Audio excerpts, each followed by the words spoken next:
Hello everyone, welcome to an analysis of dance where we discuss the movements and debuts of the Billboard Hot Dance charts in immaculate detail, with in-depth reviews of each debut each week. God, this week was just completely devoid of interesting things to talk about. I mean, my prediction that Fred again will get some sort of compensation was sorta true, even if I'll have plenty to say about Billboard's handling of this much later on. Plus we got that new song from SG Lewis that completely slipped my mind. But that was literally it. We got as many returns as debuts, the movements were slow, this was yet another lull week on the charts. Definitely not unwelcome given how busy I've been recently coming up on my final term of university. I'll take what I can get. Thankfully, the top 10 had at least some interesting movements, although the number one is comfortably locked for I'm Good Blue by David Guetta and BB Rexha, which has a ton of radio and streaming. Although it has stalled a fair bit on the Hot 100, so I can only hope there's a point where this just doesn't maintain stability. I mean, it's not like it's got good competition with Hold Me Closer by Elton John and Britney Spears up to number 2, where the radio is also surging with decent sales but weaker streaming. It's a shame both of these songs are pretty bad at best, dominating the top right now.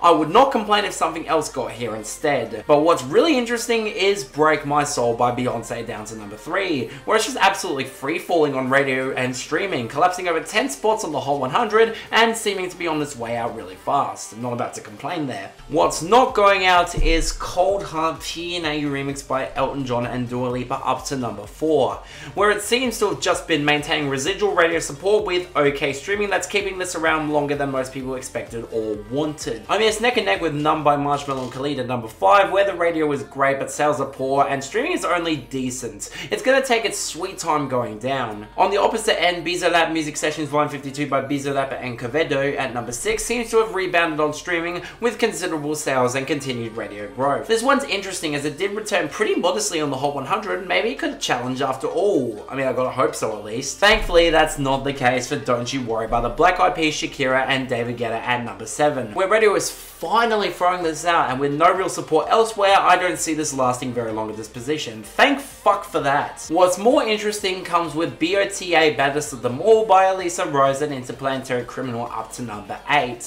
where it's got support across the board and seems like a prime candidate to jump up even further. Let's hope so at least. This knocked down Murder in My Mind by Cord Hell to number 9, but really it doesn't have much outside of streaming, so it was vulnerable anyways. Finally, Massive by Drake is at number 10 with continued losses across the board. I mean, I'll definitely take it sticking in the top 10 for now, but something really needs to swap this out. It's been so stagnant for too long now. Where that isn't coming from are our falls and fall-offs, where we lost 21 Reasons by Nathan Dorr and Ella Henderson, which will comfortably make the year-end list. Joy, as well as Don't Let Me Let Go by Dylan Francis, Elenium and Evan Gia, which finally exited and might actually miss it. Thank God, that song sucks. As for our falls, we only saw 2, with both being debuts from last week. Thank God From the Ashes by Elenium and Skylar Grey is the harder hit 36, let's get this out. But it also took down Bleh, Better With Time by Fred again, only down to 35. I'll discuss this later on, but let's just say this positioning doesn't feel accurate in the slightest. I can see this song having a much worse fate next week, but again, discussion for later on. Shame our jumps and comebacks don't inspire much confidence in the slightest, where there were more comebacks than jumps this week. I mean, let's just get the elephant in the room, that is Cafe Con Leche by Pitbull, which saw a rise to 33 and thankfully seems like a prime candidate to get caught between years with how unnatural its run is. Thank God. Unfortunately, it's more interesting than our 2 returns of History by Joel Corey and Becky Hill at 49 and AAoD by Justin Quiles and Robin Scholes at 50, which are both legitimately just filler at this point that take up space for much more deserving and interesting stuff. Let's move on. But of course, since it's a week with 2 debuts, it's only appropriate we put in 2 non-eligible knockers this week. And what better than to go back to a year that I just finished a dance rank down for. So okay, let's start off with a really interesting case. A song that arguably brought the artist back into mainstream relevancy after a very long period, the lead single to his big comeback album in 2015. My heart is a ghost town.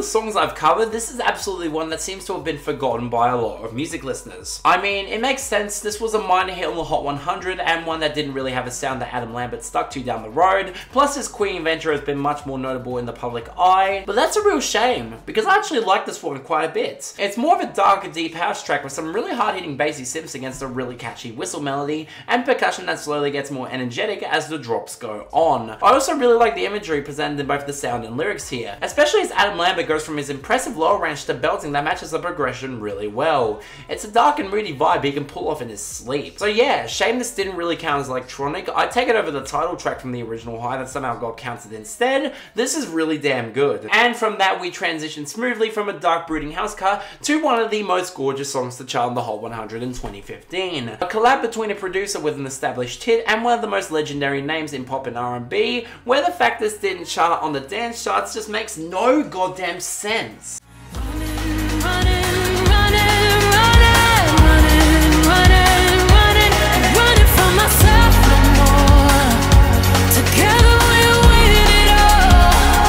The fact this didn't even chart on the dance charts is goddamn mystifying. For one, Naughty Boy were an established name in drum and bass with a number of established hits. They didn't market themselves as anything beyond that. And secondly, there's clear breakbeat and drum and bass sounds in this song, with drops that lean entirely on electronic subgenres. Why the hell was this not included? It would have fit perfectly. But okay, I still couldn't believe that Naughty Boy were able to make something like this after the success of La La La with Sam Smith, especially given how absolutely terrible that song is in every way. Mostly because this is fucking excellent. Beyonce and Eric Benjamin have fantastic chemistry as they sing lyrics about escaping the pain of heartbreak and finding a way to fight through it all and connect again. The production is absolutely gorgeous with some terrific mixing on the synths and percussion that creates such a breezy vibe. The hook is an absolute earworm with fantastic vocal melodies, and the drops are so controlled and relaxed. It's such a stunning composition. Honestly, when the only critique is how this song feels like it's missing a third verse to put into classic territory, that says a lot. Fucking excellent song. It's a shame this has been forgotten too. Really deserves a re-listen. But now we move on to our two new debuts, starting off with a prediction from last week. Number 45, Danielle, Smile on My Face by Fred Again.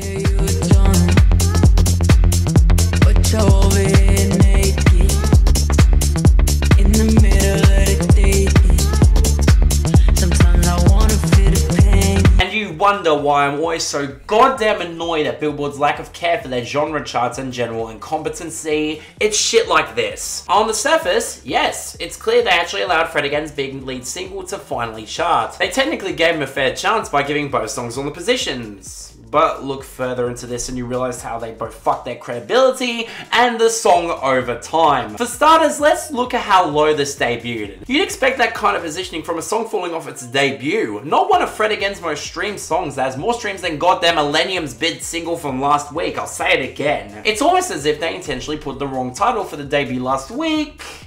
Oh wait, yeah, I've been talking about this with fellow EDM chart watchers on Discord, but one of the key theories is that Danielle was meant to debut at 30 last week and fall to 45 this week, with Blur debuting at 35 where it currently is right now. Not a bad theory by any means, especially when you consider the gap in notoriety between the two and how considerably smaller the streams are for Blur compared to Danielle. And yeah, this is exactly the kind of bullshit I despise when it comes to Billboard. It's not hard. Look at the songs that are within the range to actually chart on the Hot Dance charts, consider logically how the public would respond to them, and most importantly, actually look at the release dates and name before making your chart public, for fuck's sake. But yeah, I talked about this last week. It's a fucking excellent song. It at least got something out of this. But the slip up is absolutely absurd and really screws over a fantastic song. Well done, Billboard. Fuck's sake. And finally, number 31, Vibe Like This by SG Lewis, Dolla and Lucky Daye. I can feel it, the energy. In the meantime, between time and your arms, we can freeze time, I need mine. So with that rant out of the way, how about we talk about a long overdue return to the charts for SG Lewis. Full disclosure, times has only gotten better the more I've heard it. If I were doing my 2021 year-end list for albums, it would have been significantly higher. That being said, I'm kind of surprised his output after the album hasn't really done much of anything on the charts. This is the third single from his album next year called, I Kid You Not, Audio Lust and Higher Love. But hey, Lucky Daye absolutely went off on Feed the Fire, and Dolla can work over this kind of funky production. How is it? Honestly, I was really surprised by this, even if that title sets up a far more interesting song than what we actually got. That being said, the production is smooth with the absolutely awesome bass line that bounces off the jangling percussion and some really pretty synth production on the back end. And both Lucky Daye and Dolla have some really good chemistry and great vocal melodies that match the content of wanting to rekindle an old flame and bring them along for this vibe. If there's anything that holds this back for me, it's probably some of the lines feeling a bit goofier than they need to, especially from Dolla's verses. I mean, Crocodile Birkin, I did it for Steve Irwin's, has the line between him being hilarious and absolutely awful, but the second verse opens up with the oh so charming line, "Tell me that that pussy's still mine, is it all me? And you'll never give it up to one of my colleagues." What? Which is just more controlling and pushy than it needs to be. I have no idea why it's here, especially when it's followed by the adorable shouts to Bali and the Moldine. That just match the sound and vibe super well. So yeah, it is a bit silly in between the lines, but the song itself sounds great and everyone involved sounds like they're having a great time. This is really, really good. Check it out. But it's not beating Danielle's Smile on My Face by Fred again for the best of the week here, where I'm not actually going to give out a worst because both of these songs are really strong. I would not feel right doing so.